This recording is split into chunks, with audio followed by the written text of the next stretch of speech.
Welcome back, everyone, to Global War 1936, Operation Underworld. This is the start of turn 17, and we'll kick it off here with Germany. This is the last turn here before we start rolling. Well, actually, we start rolling for the end of the game this turn. So at the end of the turn, at the USA turn, we will roll a dice, and that will determine whether or not the game ends. As it stands right now, so the base value for the game ending is at a 1. So you have a 1 in 12 shot of the game ending. However, that will be modified by a couple of factors here. And one of those is how many capital cities are under Axis control. And as it stands right now, Paris is under Axis control, and so is Nanking. And this is probably the reason why the nationalist Chinese are trying to make a push at Nanking, because right now, with these two victory cities being in Axis control, the dice would be modified to a 3. So the game would end at a 3 or less. And so by taking Nanking, I doubt the Allies are going to be able to take Paris by the end of this turn. But if nationalist China is able to take Nanking on their turn, then the dice would only be modified to a 2. So that's kind of how that works. Now let's get into the German turn. We'll start out here in nationalist Spain. Really not much to do. We don't really have a lot of units that we can make any aggressive moves with yet at this point, at least not comfortably. So I think we're just gonna sit where we're at, and we'll just roll for our recruitment. And that's going to be at a 7 or less. I'm gonna actually recount that to make sure that's right. 1, 2, 3, 4, 5, 6, 7. Yeah, so we're at a 7 or less. And we fail with a 12. Okay, for Germany, let's preview all their stuff. For technology, we're going to go for advanced artillery, improved construction, improved logistics, and heavy strategic bombers. We are not at stage 3 on anything. So construction and heavy strategic bombers, we are looking to get to stage 2, and then we're just looking to get on the board for artillery and heavy strap bombers. For purchases, we're going to lend-lease an infantry to nationalist Spain for $3.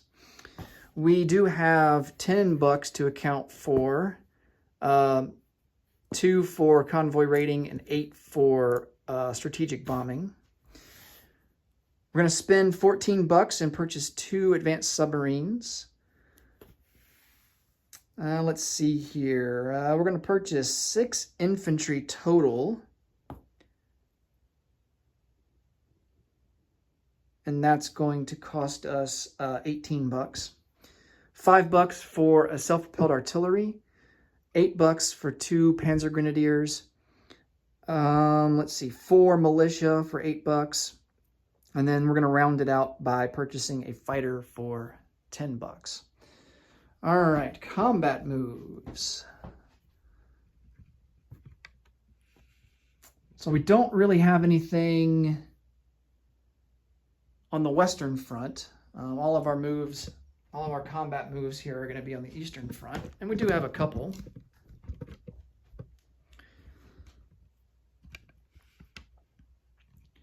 All right, perhaps the biggest one is we're going to take the strategic bomber and bomb Oral-Kursk. The plan here is to move the 2 spaces into Oral-Kursk. That will leave us with 6 in the non-combat phase, and we'll just go back to central Romania. That will be 1, 2, 3, 4. So plenty of fuel to be able to make it back. Let's see. And there's no eligible fighters for the Russians to be able to scramble to intercept. I kind of went back and forth we can talk about this situation up here with our Panzer Army. I kind of went back and forth here with the Panzer Army, just debating with myself on whether to go into southern Belarusia or not. I mean, that's a lot of infantry, and I would suspect that he would inflict a good number of casualties on us. And the problem is that, you know, if we were to take a lot of casualties, we would then be susceptible to a Russian counterattack from units here in eastern Ukraine and Kursk. So I think the smarter move would be to redirect some of these units to the southern flank.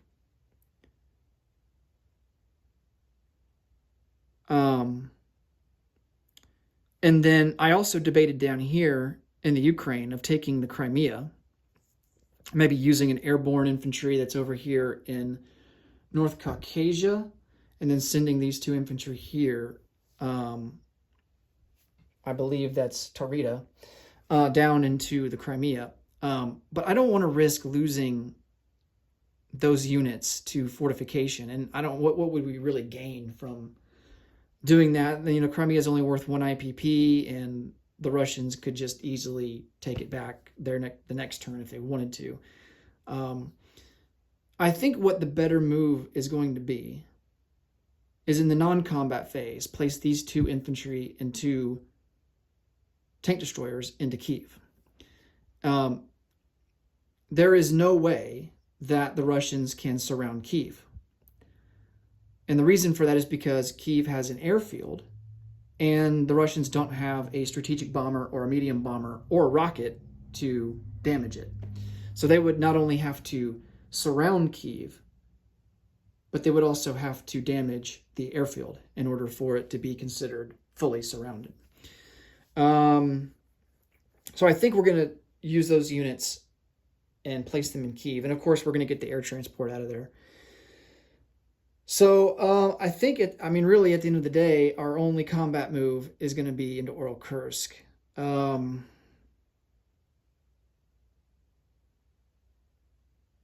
trying just to do a second glance here to see if there's any other options available to us here in eastern Poland, but I don't know. How many infantry does he have here? There's 8. 12. Man, he's got 17 infantry. And of course, they would all defend at a 4.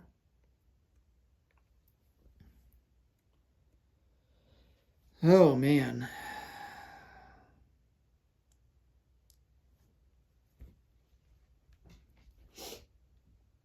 So average hits per turn would be about, let's see.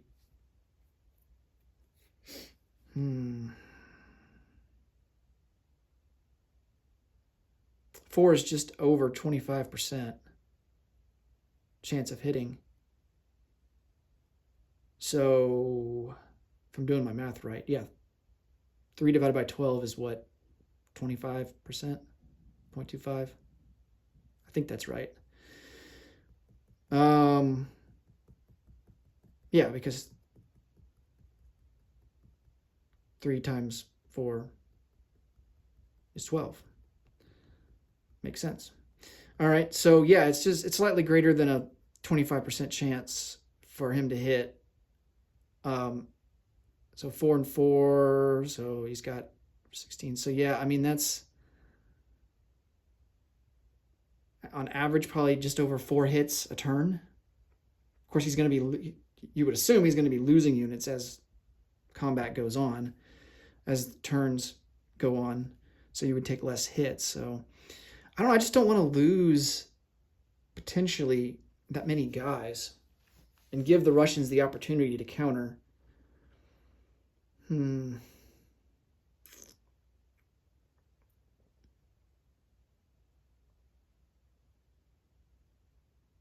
Yeah, let's just do the strategic bombing, and then we'll make most of our moves to position our guys and reinforce fronts there in the non-combat phase. All right. Oh, I got to roll for ticks. Let's do that first.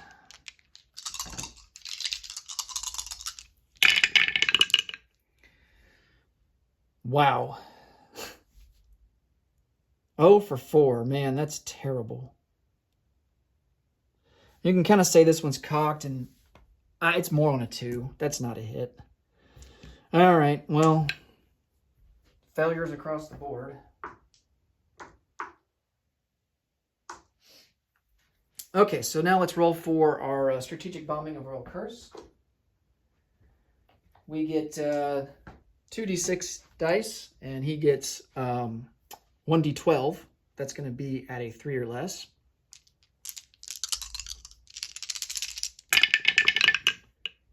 And we do 9 damage. And then his AA gun misses with a 9. All right, so 9 damage. Let me put a marker on there.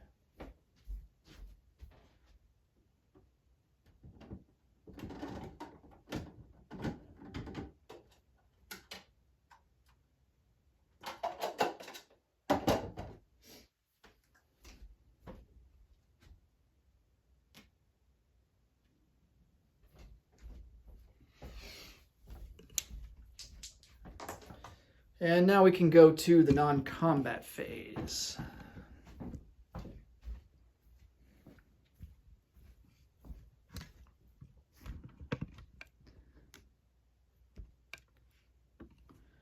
All right, so our medium bomber will come back 1, 2, 3, 4 to central Romania. We're going to place our 2 tank destroyers in Kiev, along with we're going to rail these 2 infantry. Ooh, you know what? We can't rail. We would have to rail from Taurida to eastern Ukraine into Kiev. We can't rail. There's no rail connection between Taurida and southern Ukraine. Oh, man.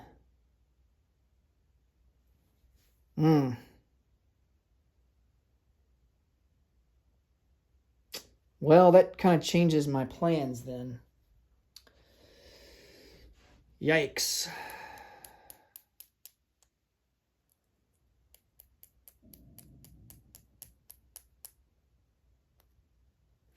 Let's just move these infantry 1 into southern Ukraine.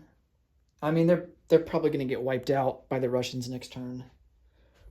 I just don't know where else to put them. And then our air transport will come out 1, 2, 3, 4.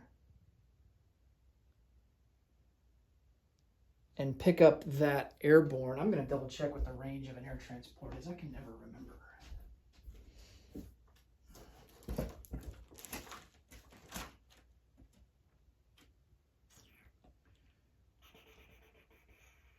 They have a default range of 6. And we're starting from an airfield, and we have long-range aircraft, so his full range is an 8. So we are at 1, 2, 3, 4, 5, 6, 7 into central Romania. And we'll drop him off there. So instead, these 2 tank destroyers, they are going to... Oh, let's see.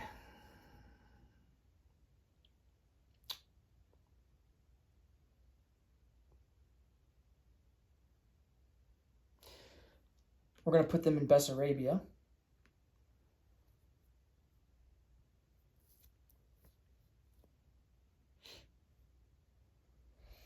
We're going to take 2 Tiger tanks down to Bessarabia.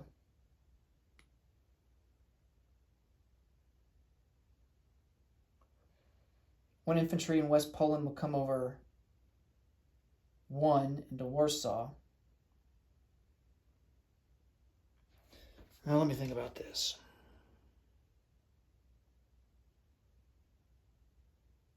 I don't know we want to retreat to Warsaw.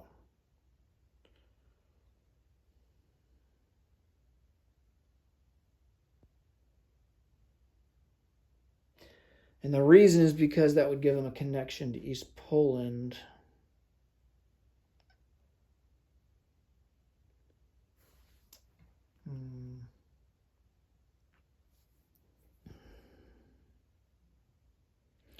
kind of serves as a bottleneck where we're at a little bit. Yeah, so this infantry is going to come from West Poland into Lubelski. I can never remember what that territory's name is. And then, let's see. Let's send down another Tiger tank. We're just going to split them up here. Down into Bessarabia. Moves 2.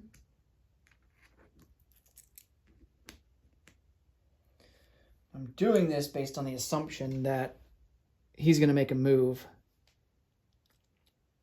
to take over Kyiv, because if he takes over Kyiv, he will have all cities in his control in home country, which means that he gets a strategic objective back, rapid industrialization. So I just want to make sure our southern flank is in position to either defend or, if an opportunity arises, to go on the offensive. What else do we want to send? Of course, we could rail some units. And I think we're going to do that. We have 5 infantry in eastern Germany. 4 of them we are going to rail to Bessarabia.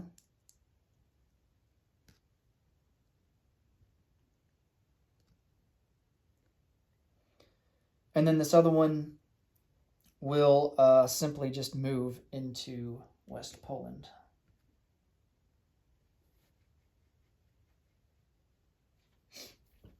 All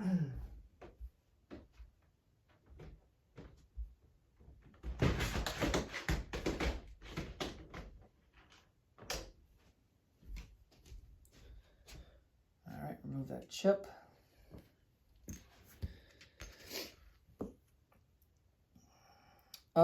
What else?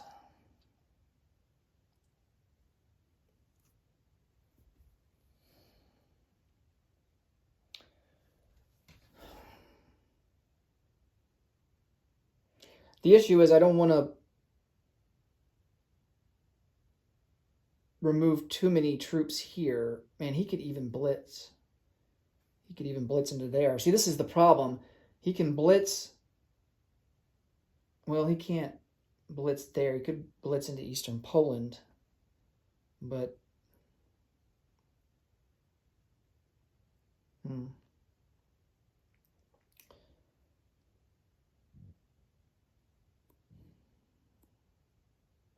I just need some more units down here to defend. Because he can't make it here with this army in eastern Ukraine, I think I'm going to send down 2 advanced mechs. And they will go into Bessarabia.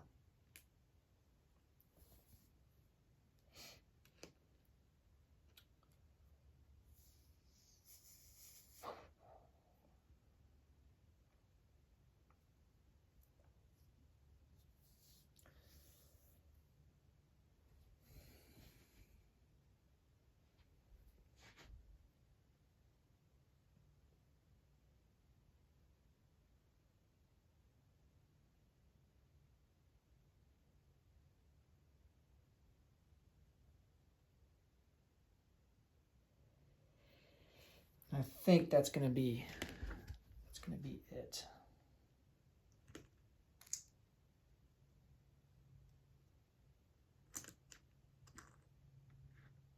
All right, so 3 Tigers, 3 medium armor, 2 Panzer Grenadiers, 1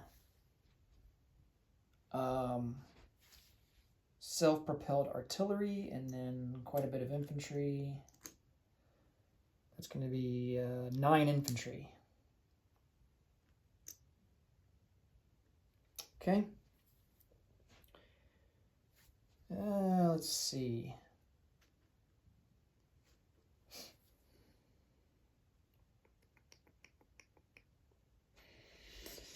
All right, I think that's it for non-combat movement.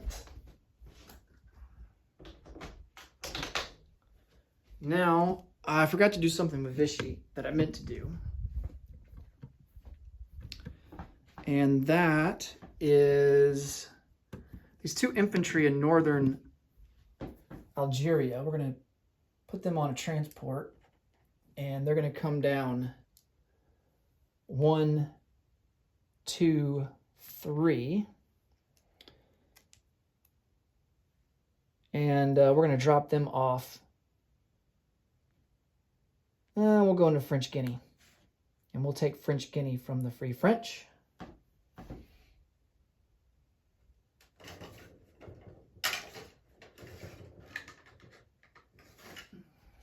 Not worth anything, but at least gives us a foothold down there. And then we're just going to send this fighter back to southern France.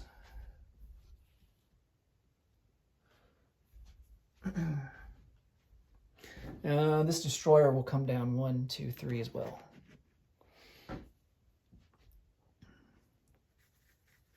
Okay. I think that's going to be it. Let's place some units.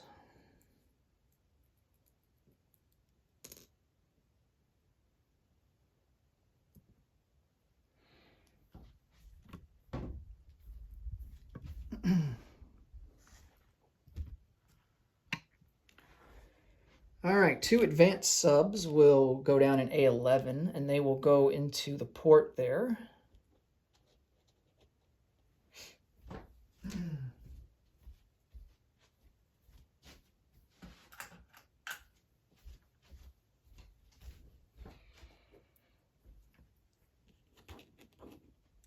We have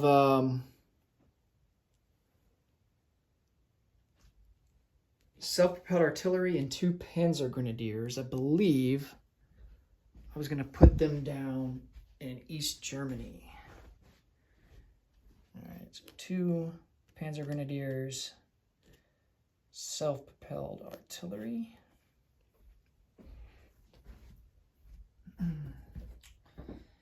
Let's see. 2 infantry, 2 militia, or 2 militia upgrades, rather. So 2 of these militia will get upgraded to infantry.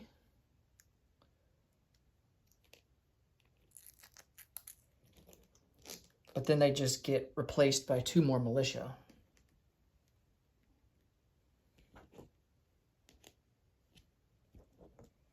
So 4 militia and 2 infantry. Oh yeah, I was going to move a fighter into Western Germany. So I'm going to do that. Now, I mean, we could scramble. If the British decide to attack Western Germany, we could scramble both planes anyway from Berlin. So, but I'm just going to put it there, and just because.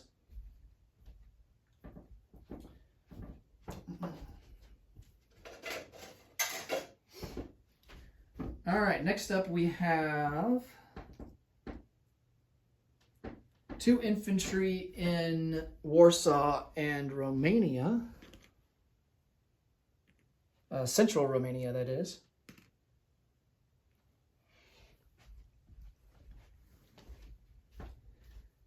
And we got, it looks like a militia and a fighter in Bavaria.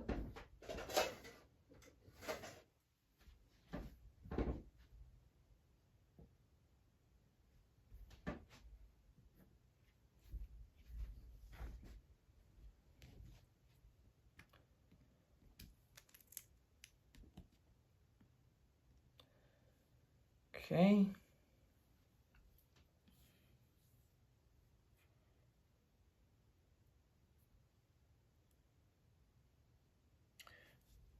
I think what I'm going to do is place both of these fighters on this dual stand here.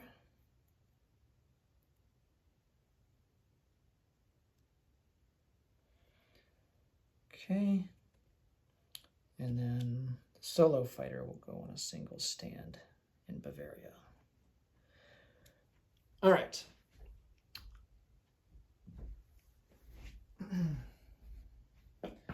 Let me double check and make sure that's everything. Got the militia in Bavaria, got the militia.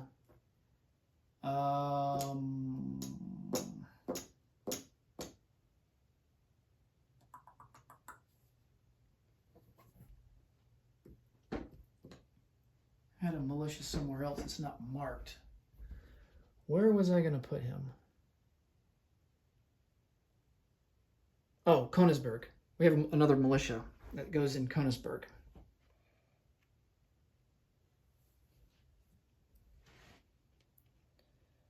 Okay. Oh, and then our Lindleys. So, of course, he will be produced. Now, there's no submarines through here, so we should be free from any interception. So 1, 2, 3, 4, 5, 6 into Galicia and Leon. There's no units on map either. So we're good to go. All right, I think that does it. Okay. Now we can collect some income.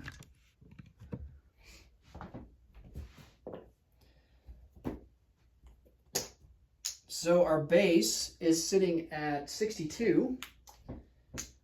We gained 2 for Northern Norway, 3 for Sweden, and 3 for Romania. So that's 8. 62 and 8 is 70. And we spent all of our money, so we will have 70 to spend for next turn. All right, that will do it for Germany. Next up will be the Comintern. Thanks so much for watching as always, and until next time, take it easy. Bye for now.